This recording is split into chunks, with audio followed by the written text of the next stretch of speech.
ఇప్పుడు చూడండి. ఈ కార్యక్రమానికి వస్తుంటే ఇంట్లో అడిగాను. ఇంట్లో అడిగాను. ఏళ్ళ క్రితం కూడా అదే టాలెంట్లో అదే ఇంటికి వెళ్ళినట్టున్నావు కదా అన్నాను. అవును అన్నాను. ఏం నవ్వుతారు? ఇంకా అయిపోలేదా అన్నాను. జీలకర్ర బెల్లం పెట్టడం అయిపోయింది, ఇంకా తాళి కట్టడం కాలే. జీలకర్ర బెల్లం పెట్టడానికి అయిపోయింది, తాళికి ఎక్కువ అనుకూలం కావాలన్నా అన్నారు. కానీ గుర్తుంచుకోవాలి, జీలకర్ర బెల్లం పెట్టినాక తాళి కట్టినా కట్టక కూడా పెళ్ళైనట్లేదు.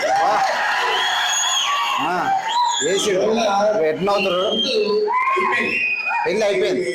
ఒక తత్వవేత్త అంటాడు, no power of the head can stop an idea whose time has come అని.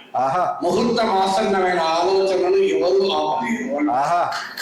అందువల్ల ఇవాళ వర్గీకరణ సుప్రీంకోర్టు తీర్పుతో ఈ ఆలోచనకు ముహూర్తం ఆసన్నమైంది. ప్రపంచంలో ఏ శక్తి తినాలి.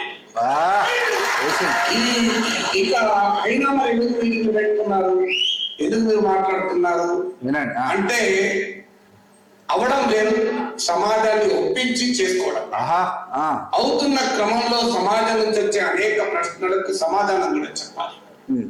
నేను ఈ ఉద్యమం మొదలైన నాటి నుంచి వినండి, నాకు అవకాశం ఉన్న ప్రతి వేదిక పైన వర్గీకరణకు మద్దతుగా మాట్లాడుతూ వచ్చా.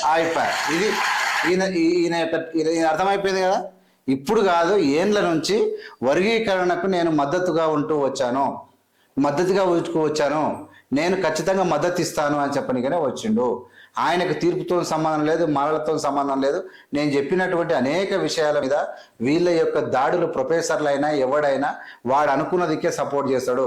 తప్పున్నది కూడా నేనేమన్నా కొప్పున్నమ్మ ఎక్కడ పెట్టినా ఎట్లా పెట్టినా మంచిగానే ఉంటుంది అన్నట్టు ఈ తెలివైన వాళ్ళు చేసేటువంటి దాడులు ఎంత విధంటే ఇతరుల జీవితాల మీద ప్రభావం చూపుతాయి. వీళ్ళు అత్యంత ప్రమాదకరంగా మాడినటువంటి ప్రొఫెసర్ నాగేశ్వరరావు, ఇన్నేళ్ళు నేను అభిమానించేటువంటి ప్రొఫెసర్ నాగేశ్వరరావు కూడా తన అనుకున్న ఎక్కడ ఆయన చెప్పాలనుకుంటే అక్కడ చెప్తాడు తప్ప ఆయన ఖచ్చితంగా ఉన్నది ఉన్నట్టు చెప్పడానికి మనకు అర్థమైంది. ఖచ్చితంగా మీరందరూ కూడా ఏవిఎం ఛానల్ లైక్ చేయండి, షేర్ చేయండి, సబ్స్క్రైబ్ చేయండి. ప్రజల్లోకి ఖచ్చితంగా తీసుకుపోవాల్సిన విజ్ఞప్తి చేస్తూ ఖచ్చితంగా వీటి మీద నేను డిబేట్ పెడితే మాదిగలకు రిజర్వేషన్ల తర్వాత అందరికీ న్యాయం చేస్తారని అనే విషయం మీద నాగేశ్వరరావు గారు కట్టుబడి ఉంటే ఖచ్చితంగా ఆయన డిబేట్లో పాల్గొనడానికి మేము సిద్ధంగా ఉన్నామని చెప్పి తెలియజేసుకుంటూ, వీళ్ళటువంటి మాటలను ఖచ్చితంగా ఈ సమాజం నాగేశ్వరరావు లాంటి మాటలను అంత పట్టించుకోవాల్సిన అవసరం లేదు. వీళ్ళే గారు చాలామంది ఉన్నారు. మీరు రేవంత్ రెడ్డి గారు వర్గీకరణ చేసినా మాకు ప్రాబ్లం లేదు, దేశం మొత్తం చేసినా ఖచ్చితంగా అది కొట్టుకుపోతుంది. ఏ బేస్ల మీద కొట్టుకుపోతుంది, ఎట్లా కొట్టుకుపోతుంది అనేది ఖచ్చితంగా చెప్తాం. కాన్ఫిడెన్స్ ఉంది మాకు, రాజ్యాంగం మీద నమ్మకం ఉంది, రాజ్యాంగం ఉన్నటువంటి అంబేద్కర్ గారి యొక్క ఆలోచన మీద నమ్మకం ఉంది. వీళ్ళు మాత్రం బుడదల వ్యక్తులని తెలియజేసుకుంటూ మీ అందరి దగ్గర సెలవు తీసుకుంటూ ఉన్నాను. జై హింద్, జై భీమ్.